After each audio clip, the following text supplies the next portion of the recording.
तेरा ही पैसा लेके रफू चक्कर हो गई। अच्छा हुआ तेरे साथ। और जो मेरे से मैं कभी शादी नहीं करना चाहती थी, हमारी तरह मैं भी किसी और को पसंद करती हूँ। इस कमरे की चाहत मेरी थी, इस मुंह की दुल्हन मैं बनना चाहती थी। मुझे बता तुझे किसने हक दिया यूं यहाँ नवाबजादी बनकर बैठने।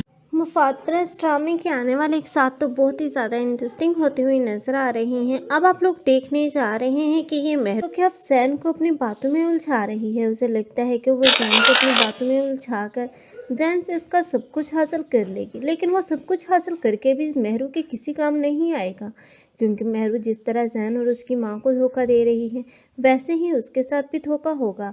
लेकिन आलिया जिसे चाहिए था कि वो अपनी बेटी को समझाती और उसे रोकने की कोशिश करती कि वो उन लोगों के साथ धोखा ना करे। अगर वो जैन के साथ नहीं रहना चाहती तो उसे डिवोर्स ले ले, लेकिन उसने ऐसा कुछ नहीं किया, बल्कि वो तो सुलेमान की बातों में आ चुकी। और सुलेमान जो कि इंतकाम लेना चाहता था इस महरू से, और महरू जो कि इतनी बेवकूफ़ है कि इस सुलेमान के धोखे को अब उसकी मोहब्बत समझ बैठी है। लेकिन अब सुलेमान ही होगा जो कि महरू से हर वो काम करवाएगा जो कि महरू को ज़ेब नहीं देता।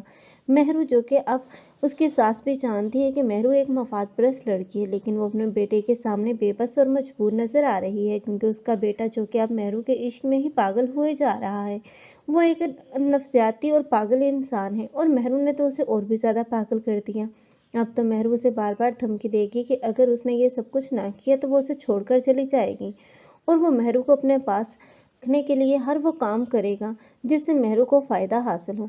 लेकिन महरू का फ़ायदा तो ये सुलेमान कभी नहीं होते हुए देख सकता। महरू का लालच उसे ले डूबेगा। महरू किसी हाल में भी खुश नहीं रह सकती।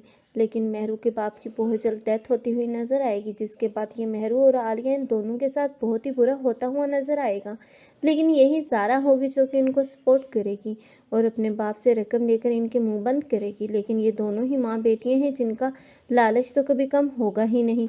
ये दोनों ही होंगी जो कि अब ये दोनों की हरकतें ही ऐसी हैं कि अब बहुत जल्द सारा भी इनसे उकता जाएगी और इन सबको छोड़कर अपने बाप के पास चली जाएगी, क्योंकि असलियत जब इन दोनों की खुलेगी तो सारा भी इनकी शक्ल नहीं देखेगी।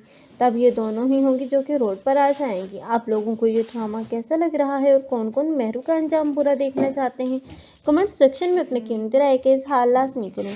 मज़ीद ऐसे रिव्यूज़ के लिए हमारे चैनल को लाजमी सब्सक्राइब करें। अगर आप लोगों को हमारी वीडियो अच्छी लगी हो तो वीडियो को लाइक करना मत भूलिएगा। अल्लाह हाफिज़।